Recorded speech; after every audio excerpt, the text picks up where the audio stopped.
Pending లో ఉన్న 8,000 కోట్ల ఫీజు బకాయిలను వెంటనే చెల్లించాలని బీఆర్ఎస్వి రాష్ట్ర కార్యదర్శి నాగారం ప్రశాంత్ డిమాండ్ చేశారు. ఈ మేరకు ఓయూ ఆర్ట్స్ కళాశాల వద్ద ప్రభుత్వానికి వ్యతిరేకంగా బీఆర్ఎస్ఎస్వి ఆధ్వర్యంలో నిరసన తెలిపారు. కాంగ్రెస్ ప్రభుత్వం గద్దెనెక్కిన తర్వాత విద్యాశాఖను పూర్తిగా గాలికి వదిలేసిందని ప్రశాంత్ మండిపడ్డారు. రాష్ట్రంలో విద్యార్థులు తమ సమస్యలను చెప్పుకోవడానికి కనీసం విద్యాశాఖ మంత్రి కూడా లేడని ఆగ్రహం వ్యక్తం చేశారు.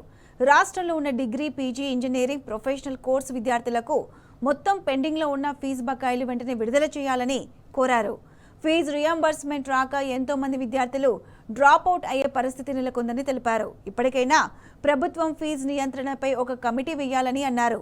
ఫీజు బకాయిలను జూన్ మొదటి వారంలోపు విడుదల చేయకుంటే వేలాది మంది విద్యార్థులతో సచివాలయాన్ని ముట్టడిస్తామని హెచ్చరించారు. పెండింగ్ ఫీజు బకాయిలను వెంటనే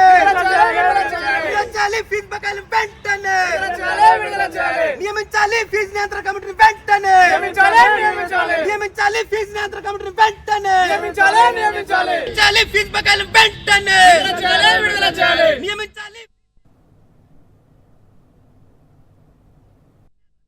మీడియా మిత్రులందరికీ మా నమస్కారాలు తెలియజేస్తా ఉన్నాం.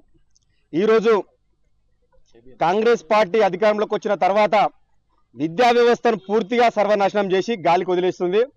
కాబట్టి కాంగ్రెస్ పార్టీకి ఒకటే మేము తెలియజేస్తా ఉన్నాం, ఇప్పటికి కూడా కాంగ్రెస్ పార్టీ అధికారంలోకి వచ్చిన తర్వాత ఏ ఒక్కసారి కూడా ఫీజు రియంబర్స్మెంట్ ఇవ్వలేదు.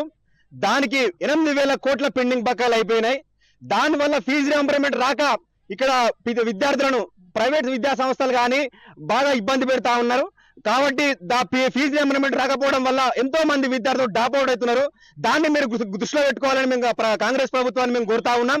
మా బీఆర్ఎస్ పార్టీ ఉన్నప్పుడు విద్యార్థులకు ఎంతో రకంగా మనకు ఫండ్ ఇచ్చి ఎన్నో రకాలుగా విద్యా వ్యవస్థను మొత్తం ఆదుకుంటా ఉంటే కాంగ్రెస్ పార్టీ అధికారంలోకి వచ్చిన తర్వాత విద్యా వ్యవస్థను పూర్తిగా సర్వనాశనం చేసేది.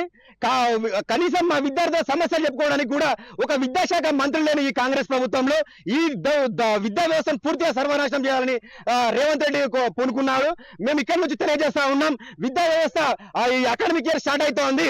ఇప్పటికైనా ఫీజు పెండింగ్ లో ఉన్న ఫీజు రియంబర్స్మెంట్ మొత్తం ఇవ్వండి. మేము ఇవ్వకుంటే వేల మంది విద్యార్థులతో సహా అందరం కూడగలుపుకొని మీ సచివాలయాన్ని మేము ముట్టడిస్తామని మేము తెలియజేస్తా ఉన్నాం.